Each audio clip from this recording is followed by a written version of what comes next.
Le deuxième forum mondial de la langue française en partenariat avec TV5 Monde ici à Liège accueille Philippe Suenen qui est le commissaire général donc, de ce grand forum de la langue française. Kekeli Yaovitangué qui est l'un des 120 concepteurs de projets. Il va nous en parler dans quelques instants. À ses côtés, Elodie Ebo Akotosede. Et vous êtes la développeuse de ce projet. On va le découvrir dans quelques instants. D'abord, Philippe Suenen, il représente un petit peu tous ces jeunes qui viennent du monde entier, notamment d'Afrique, qui sont venus apporter ici en Belgique des projets pour la francophonie. Tout à fait.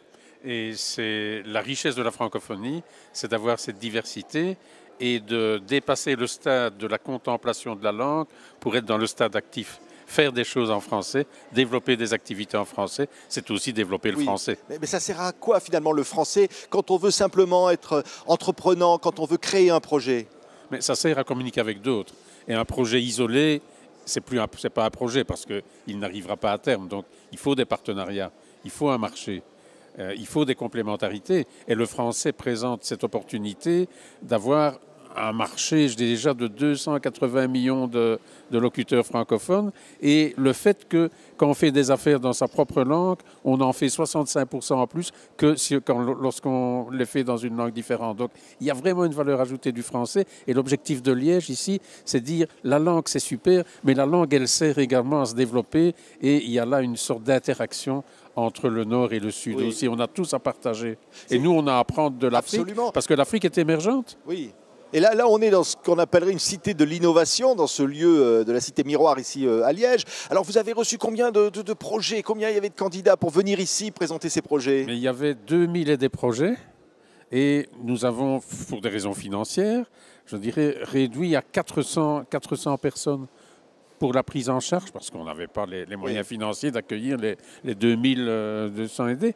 Et donc, on a pris les meilleurs sur le plan du développement des pays concernés, sur le plan de la rentabilité sociale et économique, et valorisation du français aussi, mais c'est surtout le fond des projets. Et ce qui est formidable, c'est qu'il y a des réseaux de communication terribles, très denses, qui se constituent ici, parce qu'on est sur 130 ateliers, donc 130 projets et 1 millier de participants. Donc je n'ose pas les multiplications pour vous dire combien ça fait de contacts, mais ça fait des milliers de contacts. Ça fait beaucoup de contacts. Voilà. Alors on dit que certains n'ont pas pu venir pour des questions de visa. Ça c'est vrai? Il y a eu vraiment des problèmes de visa? C'est vrai qu'il y a eu des problèmes de visa dont la grosse majorité ont été résolus parce qu'on a vraiment insisté auprès des autorités et il y a encore des gens qui arrivent maintenant. Ça prouve que c'est difficile de venir ici en Europe quand on vient d'Afrique, quand on est jeune. Ça prouve qu'il y a un resserrement des politiques migratoires et que les ministres d'un pays qui disent qu'il faut laisser circuler les libres créateurs, ils sont confrontés à des ministres d'une autre matière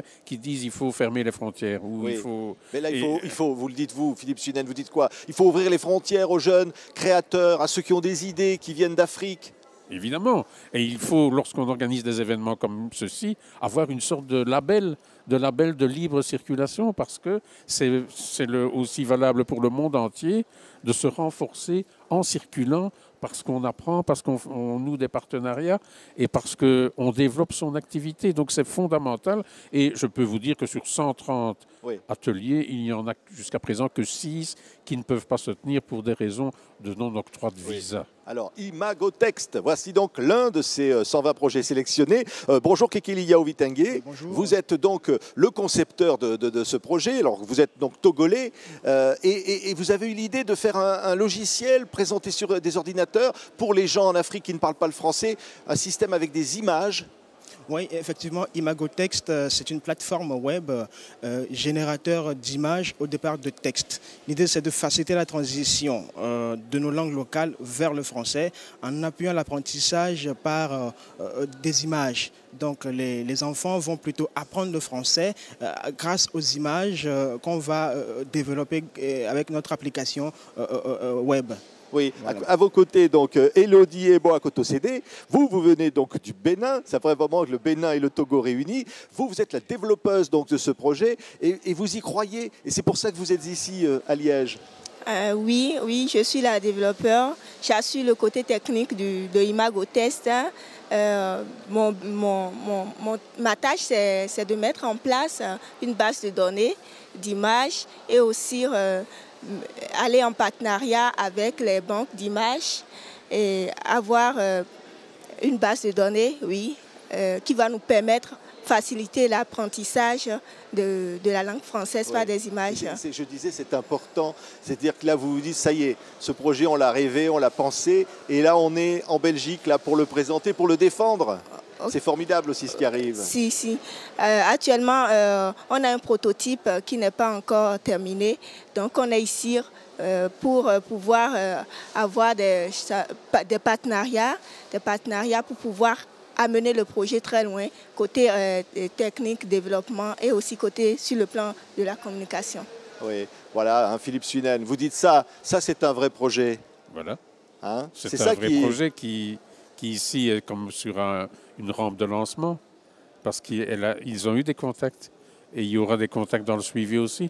Le suivi ici sera fondamental parce qu'il permettra vraiment de soutenir les projets. On les connaît, on les soutient avec l'OIF, on les soutient avec la Conféges, qui a déjà un fonds pour les jeunes. Vous avez confiance, Kikili? Vous savez que vous serez soutenu? Oui, on a confiance parce que l'aventure a commencé depuis Dakar où on a eu la chance de participer à un hackathon.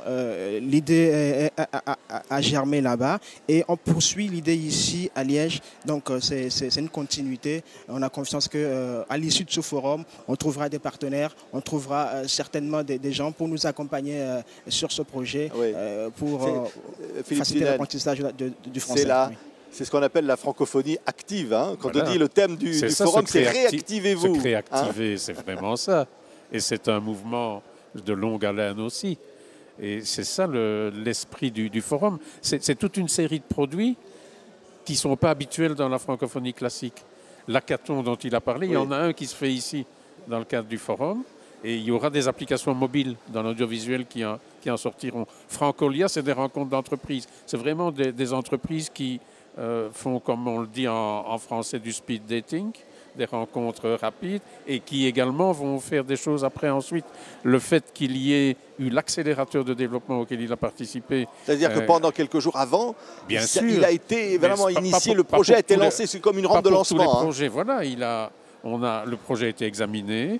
On a vu ces maillons forts, ces maillons faibles, et les maillons faibles, ils vont devenir forts parce qu'on a bien pris le projet en compte et c'est des experts de l'incubation et de l'accélération qui l'ont fait. Merci beaucoup Philippe Suinen, donc le commissaire général de ce Forum mondial de langue française. Merci Kikili, Yaoui Tengue, Elodie et Boakoto Cédé d'avoir été donc nos invités comme symbole un peu de toute cette jeunesse francophone qui bouge et qui était présente ici en Belgique à Liège en partenariat avec TV5 Monde. Merci.